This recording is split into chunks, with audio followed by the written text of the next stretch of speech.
essa área, nós iremos falar dentro do tema, onde tem aqui o capítulo 9, que vai falar sobre a convenção de Saulo no caminho de Damasco. Né? Atos dos Apóstolos, capítulo 9, nós vamos ver, ou Atos, né, do Espírito Santo. Para nós pentecostais, né, é Atos do Espírito Santo. Aqui mostra os atos exatamente da igreja, dos apóstolos, dos irmãos, como foi formado, como se expandiu a igreja até chegar a nós, né? E esse homem, Paulo, foi um homem, depois de Jesus, que mais contribuiu para esse evangelho expandir, né? Capítulo 9, versículo 31 diz assim: E assim, pois, as igrejas em toda a Judéia, Galiléia e Samaria tinham paz, e eram edificadas, e se multiplicavam, andando no temor do Senhor e na consolação do Espírito Santo. Oh, glória! Amém. Oh, glória a Deus! Amados irmãos, a igreja cristã, né? A igreja evangélica, como é chamada, a igreja de Cristo, ela foi fundada por Jesus. E aqui em Atos dos Apóstolos está relatado que Cristo fundou a sua igreja, começando com 12, né, nos evangelhos. Vai relatar que começou com 12, de 12 foi para 70, de 70 foi para 3.000, de 3.000 foi para 5.000, e hoje é milhares de milhares, milhões de milhões espalhados no mundo afora, que crê e que aceitaram, que se batizaram e que seguem o Senhor Jesus, e que hoje são chamados de cristão, né? Esse nome cristão apareceu pela primeira vez ali em Antioquia, quando a igreja ali em Antioquia foi reconhecido esse nome de cristão. E a palavra cristão significa, né, aquele que segue a Cristo, aquele que segue os passos de Cristo, pequeno Cristo, né? São os seguidores de Cristo, os imitadores de Cristo, os discípulos de Cristo. E todos nós somos discípulos do Senhor. O Senhor, através do Espírito Santo, que é o maior cooperador da igreja, é o Espírito Santo.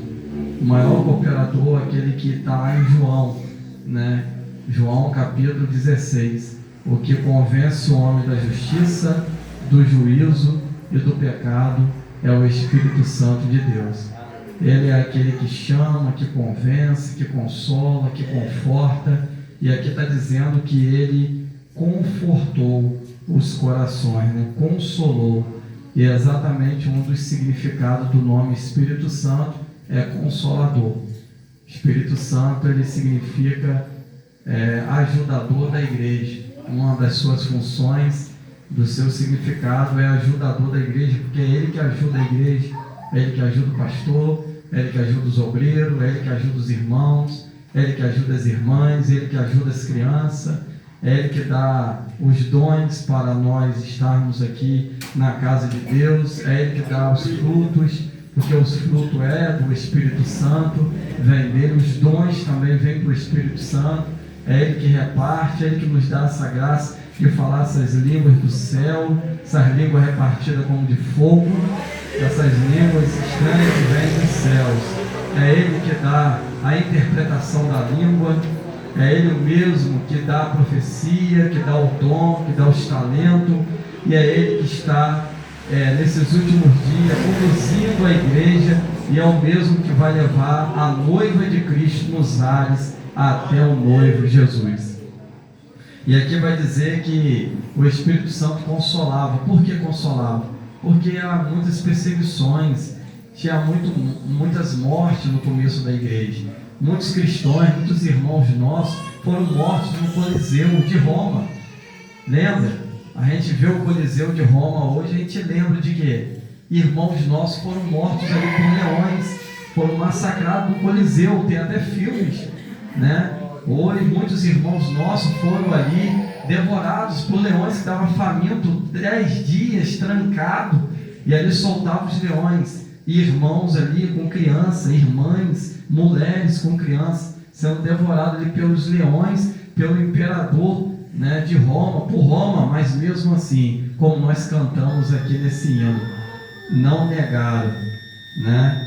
Não negaram a Cristo, continuaram, ficaram firmes até o final, e esses irmãos confessaram a sua fé até na morte, passaram pela morte, mas não negaram a sua fé de cristão. Nós vemos aqui que foi cantado aqui a igreja de Pedro, a igreja de Paulo e a igreja de João, como nós acabamos de cantar aqui. E aqui está dizendo: Senhor, acende de novo essa chama em nosso coração. Aqui está dizendo: ó Senhor, faz de novo, acende essa chama, uma chama pentecostal, uma chama do amor a Cristo, uma chama do amor às almas.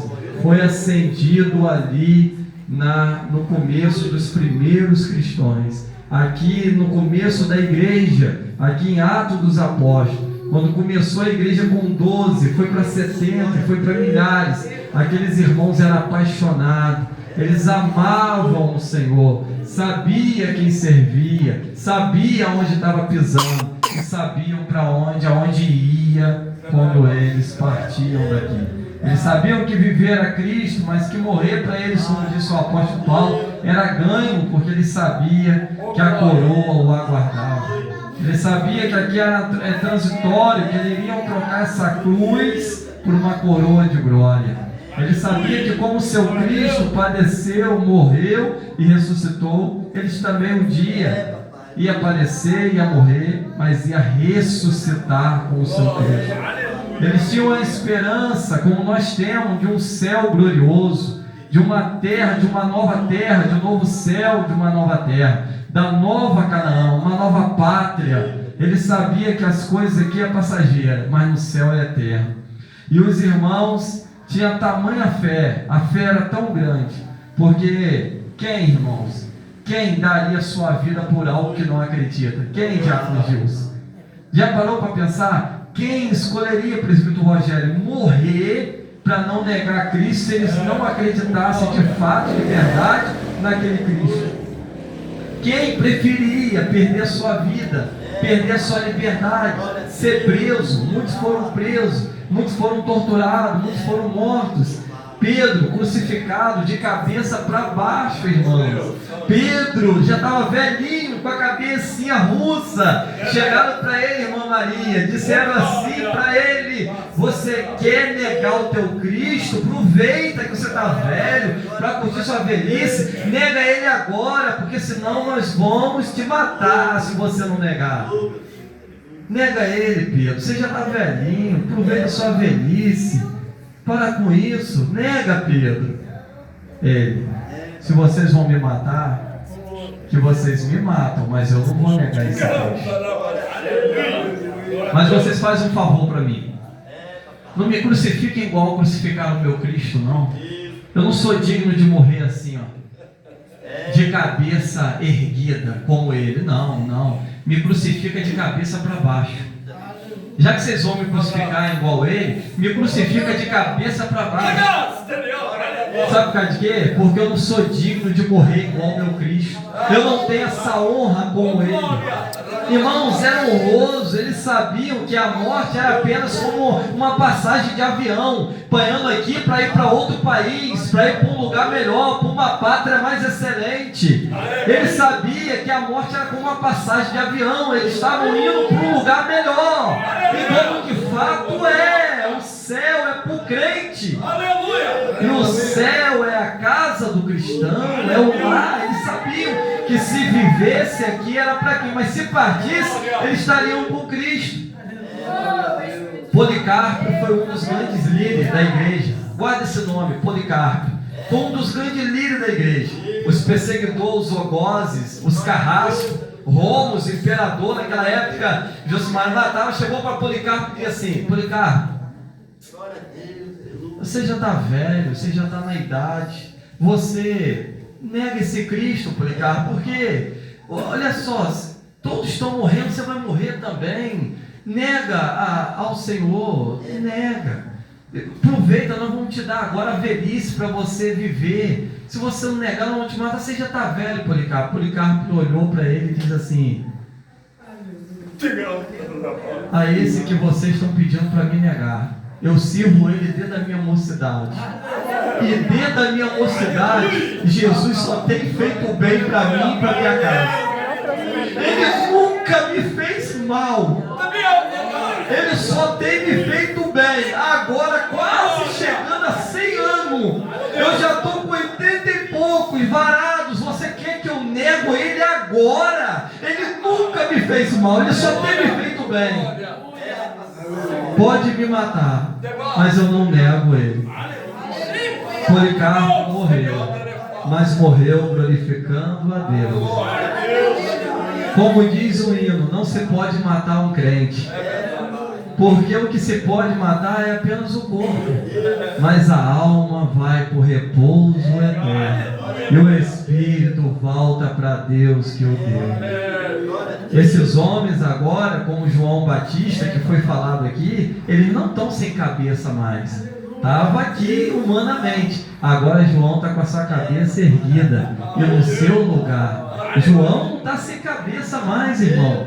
Tiago também, que perdeu a cabeça, o pastor lá de Jerusalém, não está mais sem cabeça. Tiago está com sua cabeça. O André, que foi crucificado numa cruz de X, agora, irmãos, eles estão em um lugar muito melhor. O Bartolomeu, que foi esfolado, tiraram o couro dele da cabeça até os pés, tiraram o couro dele todinho, arrancaram, e mesmo assim não negou Jesus. Ele agora já não está sem couro mais. Irmãos que morreram na fogueira, queimado como Policarpo, agora eles não estão mais assim. Agora eles estão em um lugar de repouso, aguardando de Deus um corpo igualmente o de Cristo, um corpo de glória, um corpo celestial, que lá não haverá mais dor, nem tristeza, nem lágrima, nem choro. Todas essas coisas passarão, não existirá mais morte, tudo é novo. E aqui, irmãos, havia um homem chamado Saulo, guarda esse nome, Saulo de Tarso, porque era a cidade da onde origem, né? Da onde ele veio, Saulo de Tarso. Ou seja, o nome Saulo é um nome hebreu, mesma coisa de Saul, que significa desejado, pedido ao Senhor. E realmente ele foi desejado, foi pedido, porque era um homem fariseu. Foi falado aqui hoje sobre fariseu. Saulo era fariseu, ele era um soldado pertencente a Roma, mas também pertencia ao farisaísmo, era um fariseu zeloso, aprendeu no pé de Gamaliel, era um homem que conhecia a lei, um soldado, um perseguidor da igreja. Em Atos capítulo 9 vai dizer que Saulo perseguia a igreja, perseguia o cristão. No capítulo 6 de Atos, foi ele que pegou as vestes de Estevão, suja de sangue, o primeiro mártir, o primeiro a morrer ali foi Estevão, o diácono Estevão.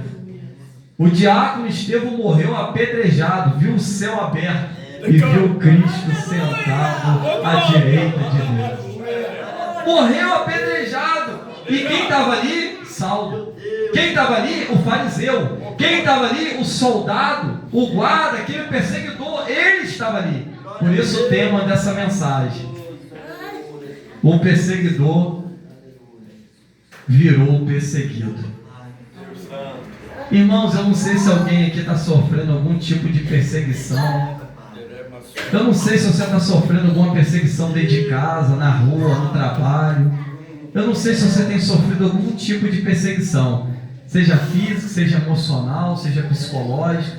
Eu não sei se você tem sofrido alguma perseguição humana ou até mesmo do diabo, que realmente ele é o perseguidor da igreja, ele que levanta as coisas contra, ele é o opositor que se levanta contra tudo que é de Deus e quem é de Deus. Ele é o inimigo, ele é o adversário, ele atiça, ele levanta as pessoas para perseguir e para levantar a perseguição. A Bíblia vai dizer que Saulo, tomado não só dos fariseus, do sentimento de fariseu, não só do sentimento de ódio de Roma, mas também estava possuído de tal forma que ele disse: me dá uma carta. Pegou uma carta ali em Jerusalém, ali no templo, e disse: me dá uma carta. O que estava escrito naquela carta? pode perseguir, pode prender e pode até matar. Você tem autoridade, Saulo. Você pode perseguir, você pode prender os crentes e você pode até matar. Tomado de ódio, achando que estava fazendo certo, achando que os cristãos eram os hereges, eles achando que era uma seita, sendo que ele que estava em uma seita. Olha que situação. Ele achando que estava fazendo certo, e diz assim: eu era fariseu. Ele diz isso nas cartas paulinas: eu era zeloso da lei, eu aprendi no pé de Gamaliel. Porque os fariseus, irmãos, eram os que mais conheciam a lei, eram os mais estudados, eram os homens que conheciam muito, mas não tinha atos dos apóstolos. O que significa isso? Não tinha prática, não tinha o amor de Cristo, não tinha a graça de Cristo. Então Cristo vem trazer a graça, o favor, a salvação. Cristo vem trazer agora para o povo, através do seu amor, a salvação, a graça. E eles estavam só na lei, mas a lei não é suficiente para salvar. A lei, ela aponta o erro, mas ela não salva, ela é insuficiente. Por isso Deus enviou Jesus. Por isso Jesus morreu, porque a graça significa favor imerecido. Então Cristo veio com seu favor, veio para cumprir, e Ele trouxe. Nós estamos vivendo agora o período da graça, a dispensação da graça, e ela está acabando. Ela está acabando, a graça está acabando, a dispensação da graça está indo. Nós estamos perto do arrebatamento da igreja, da volta do Senhor. É muito perto, os sinais estão aí. Esse ano é o ano que vai passar mais rápido de 2025 que 2024. Sou eu que estou falando, não. Quem está falando isso é os especialistas, os cientistas, é os doutores que estão falando isso. É os homens que estudam sobre clima do tempo. Esse é o ano que nós vamos ter em 2 dias, 22 horas. Passou no jornal. Isso passou no jornal, não sou eu que estou falando. A Bíblia está dizendo isso há muitos anos. Agora eles descobriram isso, os cientistas, dizendo que esse ano é o ano que, em vez de ter 24 horas, nós vamos ter 22 horas em 2 dias. Isso significa que o ano de 2025 vai passar mais rápido. E realmente não é que está passando mesmo. Está passando muito rápido. Nós já estamos indo para agosto, mês 8. E a Bíblia vai dizer que Deus está remindo, está fazendo o quê? Abreviando o tempo.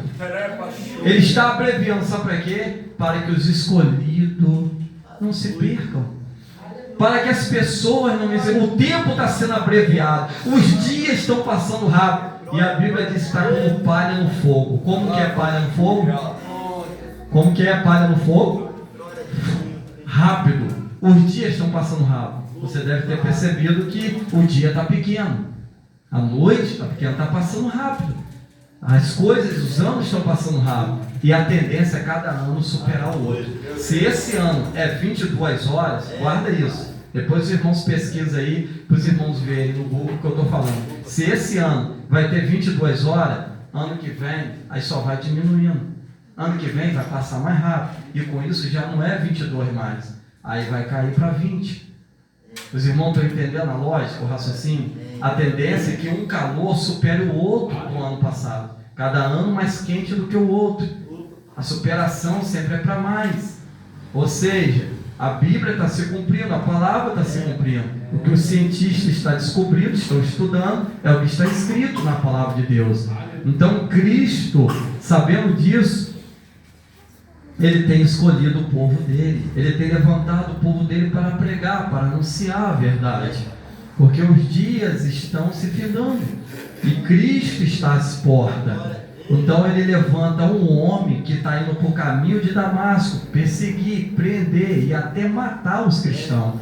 E no caminho de Damasco hoje, os irmãos devem ver aí essa guerra aí na televisão. Damasco é a capital da Síria, porque a Síria não existe mais. A Síria foi varrida do mapa, o império acabou, assim como a Babilônia, mas Síria existe ainda. A Síria existe, e a capital é Damasco, que agora, recentemente, um grupo extremista lá expulsou, né, o ditador de lá, e tomou lá a Síria, e está tendo uma guerra agora com Israel também. Israel também bombardeou lá há pouco tempo os terroristas que estão lá. Então esse país existe, assim como ele existe, essa história também existe, porque ela está na Bíblia e esse país está até hoje lá.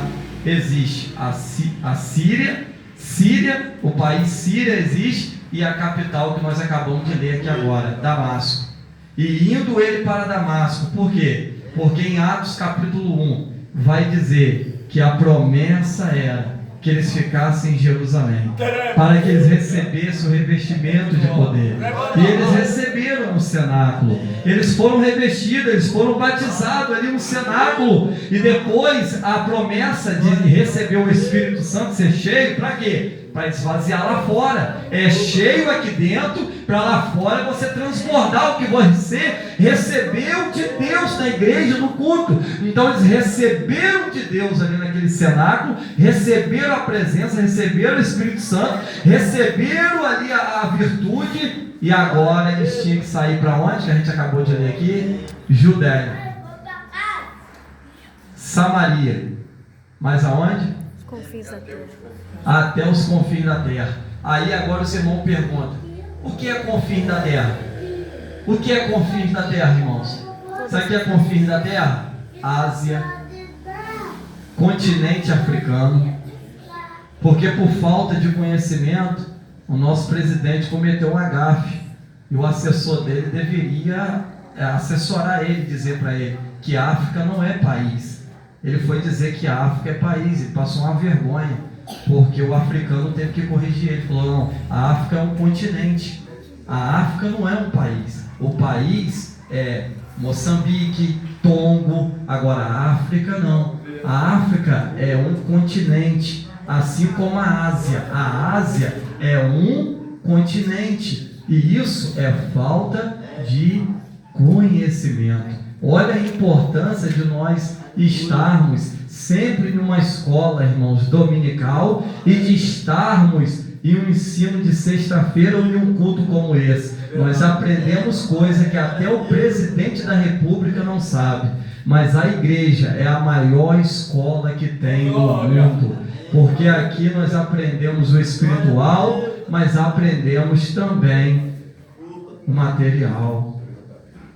E aqui, esse homem pegou carta, foi para lá, sabe para quê? Porque Deus permitiu a perseguição, porque Jerusalém era a capital, estava confortável, a zona de conforto, estava naquela coisa boa, o batismo com o Espírito Santo, estava ali, ó, aquela glória que ele pegou. Ninguém queria sair da capital. Jerusalém é a capital de Israel, então queria ficar todo mundo na capital, porque estava gostoso. Imagina, aquele Espírito Santo ali, a maravilha. Aí Deus permite, o que Deus permite? Uma perseguição. Para quê? Para se cumprir essa profecia aqui, ó, de Atos capítulo 1. E ser-me-ei minha testemunha em Samaria, na Judéia,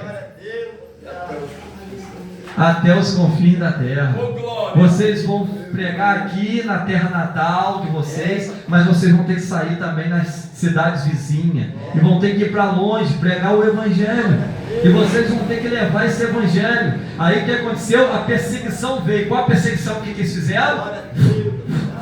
Começaram a sair para Samaria, para Judéia. Foram para onde também? Para os confins da terra. E que confins da terra é esse? A Europa. Paulo foi o que mais evangelizou. Depois de Jesus, o apóstolo Paulo foi o que mais contribuiu para a igreja. Esse perseguidor da igreja aqui, ó, que pegou carta e estava indo para Antioquia, porque os crentes estavam indo para Damasco, né? Porque os crentes estavam em Damasco. Então ele ficou sabendo o que, irmãos? Tudo bem? Esses crentes não estão aqui, que sabem que nós estamos prendendo todo mundo em Jerusalém. A perseguição começou em Jerusalém. Eles foram para onde? Foram para outra cidade. Que cidade era essa? Damasco, Síria. Aí já começou a evangelizar. Olha só como que a palavra se cumpre. Já começou a evangelizar outra nação, outros povos. Já foram para a Síria. Aí Paulo vai para lá, montado num cavalo, junto com um monte de soldado, armado até o dente. Paulo montado num cavalo e indo, com a carta na mão, com arma. Vamos pegar esses crentes, vamos amarrar e vamos trazer eles arrastados. De repentemente, sede de vingança, achando que está fazendo certo, Mas tá, olha só, irmãos, guarda isso. Achando que estava fazendo. Quantos estão aí, irmãos, adorando outros deuses, outras imagens? Eles acham até que está certo, mas um dia eles conhecerão a verdade que é Cristo. Por isso a importância de nós orarmos e pregarmos. Como ouvirão se não tem quem pregue? Como crerão se não tem quem anuncie, quem fale? Então nós temos que falar. O dever da igreja quer que ouça, que não ouça. Nós temos que pregar. Alguém diz assim, mas eu estou pregando, mas não está adiantando. Mas continua pregando. Sabe quem é que vai convencer seu filho, sua filha, seu irmão, seu vizinho, seu colega de trabalho? Sabe quem é que vai convencer? É o Espírito Santo.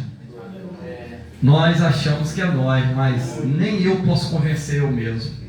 Quem convence é o Espírito Santo. Quem mostra é o Espírito Santo. Quem mostra a verdade, quem abre os olhos do homem é o Espírito Santo. Quem tira a venda dos olhos é o Espírito Santo. Quer ver? Vamos ver isso que é verdade? O homem está indo com sede de vingança, com sede, com vontade de prender, de matar os cristãos. Quando ele vai no caminho de Damasco, num cavalo. E parece que eu estou ouvindo até os galopes do cavalo. Indo, com aquela sede, com aquela tudo armado, indo para prender os crentes lá na outra cidade que sabia que estavam lá em Damasco. Quando ele vai no caminho com o seu cavalo e os cavaleiros para perseguir e prender os cristãos, quem é que aparece? Quem é que vai ao encontro dele na beira do caminho? Quem é que aparece para ele lá no caminho, na estrada de Damasco? O próprio Jesus em pessoa. O próprio Cristo, aquele que ele estava achando que era o que os cristãos estavam seguindo errado, que estava achando que era o grupo de hereges, que eram os errados. Na verdade, ele que estava no grupo e na religião errada. Ele que estava seguindo o grupo que ele estava, ele achando que ele estava fazendo certo, muito zeloso, como muitos hoje aí tem por aí, acha que está seguindo, está fazendo, mas na verdade Deus está mostrando que Ele quer misericórdia, que Ele quer graça, que Ele quer obediência à palavra dEle. É isso que Ele quer, obediência, amor, graça, misericórdia para com o próximo, compaixão, o amor dEle. E Ele naquela lei, naquela coisa de empreender, quando ele vai lá, o próprio Cristo aparece, o homem de branco das mãos furadas. O que está aqui, ó, que nós estamos sentindo a presença dele, meu Deus. Irmão José, o que nós estamos sentindo agora, ele está vivo. Eles pensaram que matou, acabou, não, estava apenas começando. A morte não é o fim, a morte é o começo. Para o mundo é o fim, mas para o crente a morte não é o fim. Eles pensaram que matou o Cristo, matou o Mestre, acabou, matou o líder deles. Não acabou. Ali era apenas o começo. A morte não foi o fim. A morte não é o fim. Que na verdade o nosso Cristo está vivo eternamente. Ele vê, ele olha, ele anda no meio do seu povo. Ele opera, ele bota a mão, ele cura, ele sai, ele salva, porque o Cristo que nós servimos, o Evangelho, é o único que tem um Cristo que está vivo, que deixou um mandamento e voltou para zelar por esse mandamento e por esse testamento. Quem é que deixa um testamento e volta? Quem é que deixa um testamento e volta? Todos que deixam testamento não volta, mas ele é o único que deixou os testamentos e voltou para velar por esse testamento. Mateus, Lucas, Marcos e João trouxe o testamento dele, o Evangelho, e ele voltou para velar por esse testamento. Ele está vivo. Aí ele aparece para Saulo e diz: Saulo, Saulo. Quando alguém chama seu nome duas vezes, quando a mãe e o pai chamam o nome duas vezes, é por quê? Quando chama o nome duas vezes, Demus. Porque o negócio é sério. Adriano, hein, Adriano? Quando a gente era criança, o pai chamava duas vezes o nome, é porque o negócio é sério. Oswaldinho? Quando chama o nome duas vezes, Saulo, Saulo. Saulo, Saulo. Quem é? Que voz é essa? Que voz meiga, no mesmo tempo poderosa? Que voz é essa que eu estou ouvindo? Eu nunca ouvi essa voz aqui na terra. É uma voz diferente, ela é meiga, mas é poderosa. Saulo, Saulo, por que tu me persegues? Aí ele conhece que aquela voz não é da terra, não é de homem, aquela voz é de um Deus. Ele diz assim: quem é Senhor? Ele vê que a voz não é normal, não é uma voz comum, não é a voz de um homem, não é a voz da terra de quem é Senhor. Na mesma hora ele cai do cavalo. Todos que perseguem acabam caindo do cavalo. Não adianta, irmãos. Ele acabou caindo literalmente do cavalo. Literalmente ele caiu do cavalo, como diz o jargão por aí. Ele caiu do cavalo porque ele estava perseguindo o próprio Cristo. Sabe o que isso quer dizer? Quem persegue as meninas dos olhos de Deus, que é eu e você, quem persegue a irmã ou o irmão, quem persegue a igreja, está perseguindo o próprio Cristo, que é o dono dela. Cristo é o dono da irmã, é o dono do irmão, é o dono da igreja. Ele é o dono desse irmãozinho, ele é o dono dessa igreja. Ele está dizendo: Saulo, você não está perseguindo Pedro, você não está perseguindo Tiago, João, você está perseguindo eu mesmo, o próprio Jesus. Você está perseguindo o dono da igreja, você está perseguindo o dono do crente, você está perseguindo aquele que manda na boca do crente, aquele que dá o louvor, aquele que dá a palavra, aquele que prega. Você está perseguindo o próprio Cristo, o próprio dono da igreja. Então dá a entender que quem persegue o crente, persegue o Cristo também. Quem persegue o irmão, a irmã, persegue um homem, a mulher de Deus, está perseguindo o próprio Deus. E contra Deus ninguém ganha. Ele nunca perdeu uma guerra, ele nunca perdeu uma batalha. Toda que ele entra, ele sai vitorioso. Ele desconhece a derrota. E quando ele cai ali, ele já cai cego. Diz que os amigos dele ouvem a voz, mas não vê a visão. Já ele não, ele viu. Ele viu um homem de branco, do cabelo branco como a neve. Ele viu o cabelo branquinho como a neve, os olhos como o sol. Tanto que ele ficou cego. Você acha que ele ficou cego por causa de quê? Porque ninguém viu Deus e ficou vivo. Mas ele viu a luz. Quando ele viu a luz, aquela luz fez o quê? Cegou ele. A glória é tão grande, a glória de Deus é tão grande, a gente não tem noção. Tem gente que vai me desce com a tua glória. Se ele descer com a glória dele, olha o que acontece: a gente morre, a gente não aguenta. Um pouco da glória dele, a perna já treme. Um pouco da glória dele, a gente perde força nas pernas, ajoelha, cai. Quem já sentiu essa glória sabe o que eu estou falando.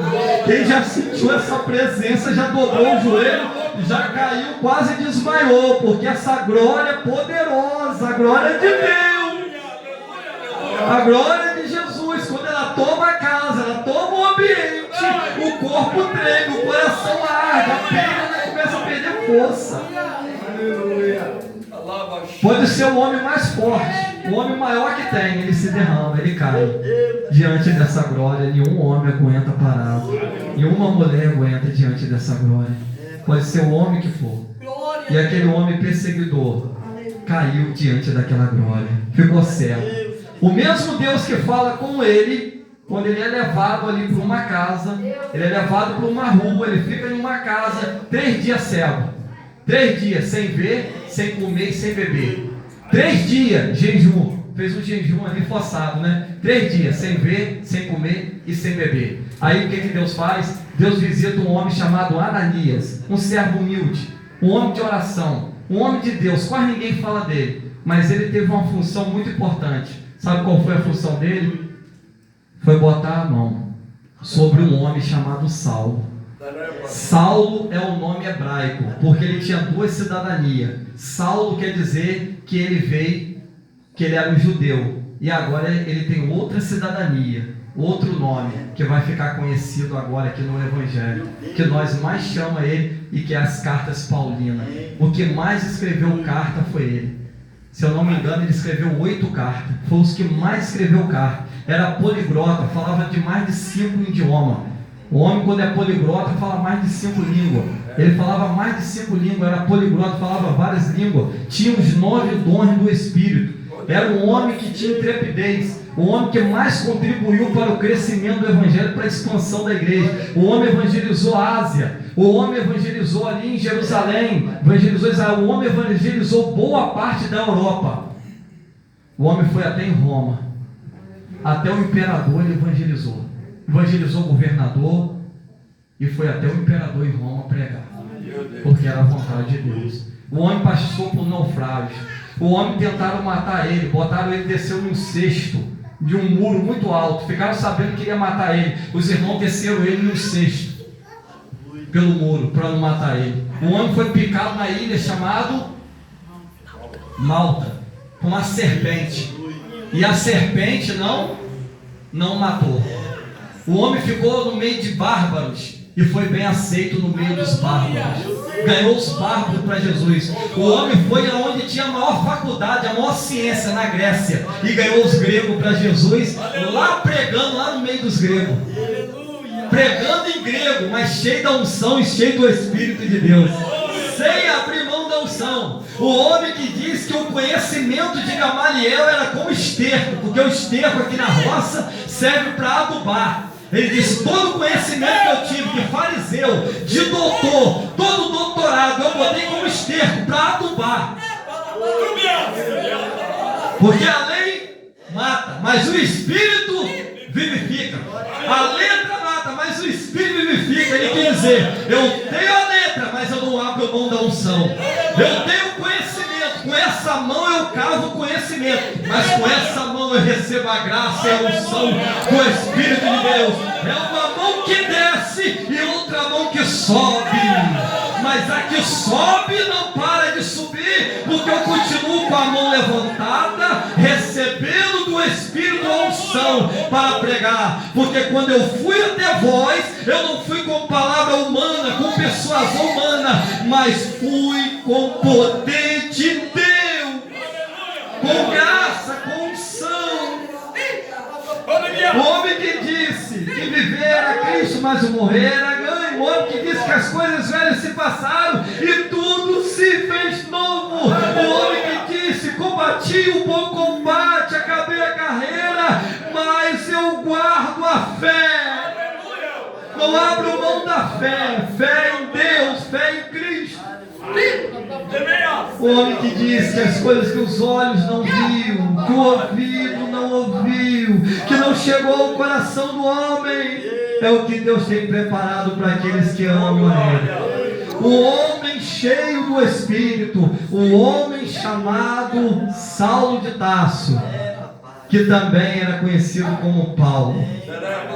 Esse mesmo Saulo, que é a mesma pessoa, que é o Paulo transformado, o Paulo mudado, o Paulo cheio da unção, o Paulo convertido. Agora o que era perseguidor, Deus chama Ananias e diz: Ananias, olha como que Deus é maravilhoso. Vê se os irmãos estão entendendo o gancho. Olha que está descendo fresco agora. O mesmo Deus que apareceu lá para o homem de Deus, como você, homem de oração, o Ananias que estava dentro de casa, Deus chamou ele assim: Ananias, tem um homem aí cego que veio para perseguir. O nome dele é Saulo de Tarso. Vai lá, bota a mão sobre ele, ora por ele, que você vai orar e as escamas vai cair e ele vai ficar curado. Ele está cego, mas ele está dentro de casa cego 3 dias. Ele está sem comer e sem beber dentro de casa, mas eu já disse para ele que você vai lá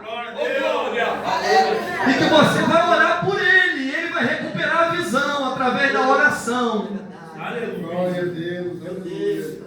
O mesmo que estava falando com Ananias aqui, foi o mesmo que deu visão a Paulo lá, só porque ele é poderoso. Olha como que ele é vivo. Está entendendo o mistério? O mesmo que está falando com você, que é o que está falando lá no Rio agora. O que você tem que resolver, o que você tem que fazer amanhã, eu não sei. Mas o mesmo que está falando com você que domingo à noite é o mesmo que está indo lá agora, onde você está pensando aquilo que você tem que resolver. É o mesmo que está está aqui agora, que é onipresente, que está presente em todos os lugares ao mesmo tempo, é o mesmo. Ele está aqui. Mas está onde o teu coração está agora, aonde a tua mente está agora, aonde você está pensando, é o mesmo Deus. No mesmo tempo que ele falou com Ananias aqui, ele falou com Paulo aqui. No mesmo tempo que ele deu a visão aqui, ele deu a visão aqui também. Ele disse, Ananias, ele está lá. Aí ele também disse, Paulo. No mesmo tempo, Paulo, ele já está vindo orar por você. E o nome dele se chama Ananias. Deus não erra endereço. Isso é uma profecia, tá? Eu vou falar de novo, você não entendeu. Deus não erra endereço da sua casa. Deus não erra o endereço onde vai entregar a bênção. Deus não erra o endereço da cura. Deus não erra o endereço da sua casa. Ele sabe a rua que você mora. Ele sabe o nome da rua se chama Rua Direita. Ananias, você vai na rua, é a rua direita, e a casa é tal, o número é tal, e ele vai estar lá, o nome dele é Saulo, ele vai estar te aguardando. Essa é a casa, essa é a rua, pode ir. Deus não erra rua, Deus não erra nome, Deus não erra o endereço. Ele sabe onde é a tua casa, ele sabe aonde é a tua casa. Ele sabe aonde é a pessoa também que você está querendo algo, que Deus visite essa pessoa nessa noite, e Ele está aqui, mas Ele está visitando teu filho, a tua filha, a tua esposa, a tua criança, seja quem quer que for. Ele está aqui, mas Ele também está visitando lá. Tá? Se você crer, você vai ver a glória de Deus. Você já viu, você vai ver de novo. Se você já viu, você vai ver de novo.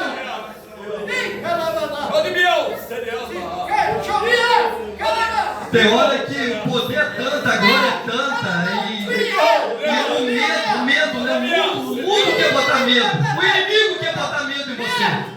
Veio o medo dentro de Ananias. Olha o medo de Ananias. Senhor, o Senhor tem certeza que a rua é esse homem mesmo? A rua, eu sei onde é, eu entendi a rua, entendeu? Mas esse homem, Senhor, ele persegue, ele mata os outros. Só tem que eu oro por esse homem. Senhor, olha só o medo que faz. Senhor, será que eu ouvi certo? Não pode, é Saulo, é o perseguidor da igreja, o matador, o prego que... Não, Senhor, não, é esse mesmo, você não ouviu errado, é Saulo mesmo.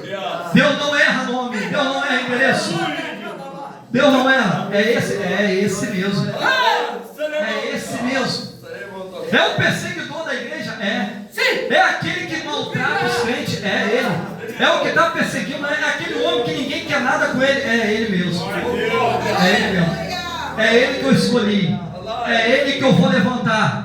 É ele que eu vou mudar o coração dele. É ele que eu vou transformar. E ele vai contribuir com a igreja. Eu vou mostrar para ele que ele é um vaso. É um vaso escolhido.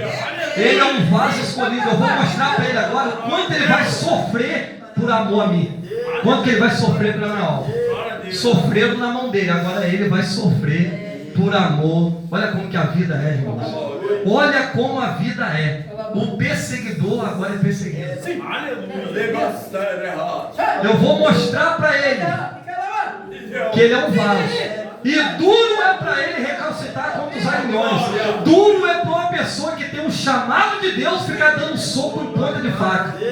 É isso que Deus está dizendo. Se eu te chamei, obedece, meu filho. Se eu te chamei, minha filha, faz o que eu estou mandando. Se eu te mandei ficar, fica. Se eu te mandei ir, vai. Porque duro é para você dar soco em ponta de faca. Não lute contra a minha vontade. Vai lá, Ananias, ora por ele, é ele mesmo. É ele, Senhor? Só faltou dizer, tem certeza? Porque esse homem, meu Deus, ele estava com medo, irmão. Ele estava com medo, porque o homem era perigoso. O homem era perigoso. Imagina se olha para o homem, ele estava com medo mesmo. O homem era perigoso, mas ele obedeceu, ele foi. Quando ele chegou lá, você quer ver com quem está com medo? Olha agora, Saulo. Eu vim aqui, mas Jesus já veio primeiro, tá? Ele vai falar assim, ó, eu vim aqui, mas Jesus que mandou, tá, Saulo? Olha como que está com medo. Eu vim aqui, mas foi Jesus que mandou. Foi o que apareceu para você nessa noite. Ele apareceu para mim, mas ele disse que ele apareceu para você. Ele mandou eu orar por você. O homem foi orar, mas foi orar tremendo. Faço uma conjectura, né? Parafraseando aqui. Ele estava tremendo, com medo. Ele sabia que aquele homem era terrível. Era um perseguidor da igreja. Tanto que ele chega com todo cuidado. Foi Jesus que me mandou, tá? Eu não vim aqui da minha conta própria, não. Eu não vim aqui porque eu quero, não. Não é a vontade dele. Ele mandou orar por você. Ele mandou orar por você. E ele disse que ele apareceu para você. Ele apareceu para mim e apareceu para você nessa noite. Ele mandou orar por você. Deus não erra endereço, irmãos. Deus não erra endereço. E na mesma hora ele botou a mão sobre a cabeça, encerrando. Ele botou a mão sobre a cabeça. Como essa mão agora está vindo sobre a sua cabeça, minha cabeça. Ele botou a mão sobre a cabeça e disse assim: Saulo de Tarso, que é o mesmo Paulo. Paulo, seja curado agora, pelo poder do Espírito Santo, em nome de Jesus. E na mesma hora a vista dele caiu as escamas. O homem que não via passou a ver, passou a enxergar. Só que a maior cegueira dele não era física, era espiritual. Agora olha o mistério aí. Olha o que Deus está me dando aqui agora. Será que é possível que alguém só consiga ver depois que perca a visão? Quem é? Olha que mistério. Ele precisou perder a visão para quê? Para ver Deus, para ver Jesus. Ele só conseguiu ver Jesus depois que ele perdeu a visão material. Ele perdeu a visão material, a física, aí ele conseguiu ver Jesus. O que isso quer dizer? Que muitas vezes a maior cegueira da vida não é a cegueira física. A maior cegueira da vida é a cegueira espiritual. O maior cego não é o que vê. É o que vê, mas não quer ver. Mas naquele dia ali, mesmo ele não vendo, não querendo, mas o Espírito de Deus fez ele ver duas vezes. Deus abriu as duas visões dele. Deus abriu a visão espiritual e Deus abriu a visão física. Deus abriu as duas visões, a espiritual e abriu a física. Ele viu o Jesus que ele não estava vendo. O Jesus viu, aí ele diz: agora eu vejo que esse Jesus é verdadeiro. Agora ele viu que com Deus não se brinca, que Deus é de verdade, e que esse Jesus não é uma seita, que seita era onde ele estava, mas esse Jesus era o verdadeiro Deus, e ele é o verdadeiro Deus. Jesus é Deus, ele é Deus, ele é verdadeiro, ele está vivo, Jesus está vivo. Jesus ressuscitou, Jesus ressuscitou, ele está aqui, nós podemos sentir a presença dele. E ele nessa noite não só está curando o corpo, ele não quer só curar o seu corpo, ele não quer curar você só fisicamente, mas ele quer curar a sua visão. Ele quer te dar uma visão ampla, uma visão como de águia, uma visão 360 graus. Ele quer que você veja além, que você veja além do material, que você veja o espiritual, que você veja além da terra, que você veja o céu. Se é no corpo ou não, não sei. Olha que humildade do homem, mas era ele mesmo. Eu fui no terceiro céu, e lá no terceiro céu eu vi coisas inefáveis, que não dá para explicar, que não dá para falar. Era ele mesmo, ele foi no terceiro céu, irmã Maria. Tem gente que não acredita, mas existe o primeiro céu. O primeiro céu é esse aqui azulzinho, aqui os passarinhos voam. E tem o segundo céu, onde estão as galáxias, onde estão os planetas, Mercúrio, né? O segundo, onde está ali. Mas existe o terceiro também. O terceiro céu, só quem tem visão espiritual crê. Só quem tem espiritual vê. O terceiro céu é o céu imensurável, é o céu de glória, onde Deus e Jesus estão sentados à direita. É esse céu que um dia nós chegaremos lá e iremos para lá. Aquele homem foi curado da visão física, mas foi curado também espiritualmente. Aquele homem se tornou um apóstolo. Aquele homem se tornou um apóstolo. O apóstolo Paulo, o famoso apóstolo Paulo, o que mais evangelizou, o que mais ganhou alma depois de Jesus, o que mais contribuiu para a igreja, evangelizou boa parte do mundo. E esse homem deixou um legado, deixou as cartas, inspirada pelo Espírito Santo. E hoje, quantos Paulo tem aqui nessa noite? Vamos orar? Vamos orar pelos Paulos, pelas Paulas, vamos orar pelos Pedro. Vamos orar nessa noite, igreja?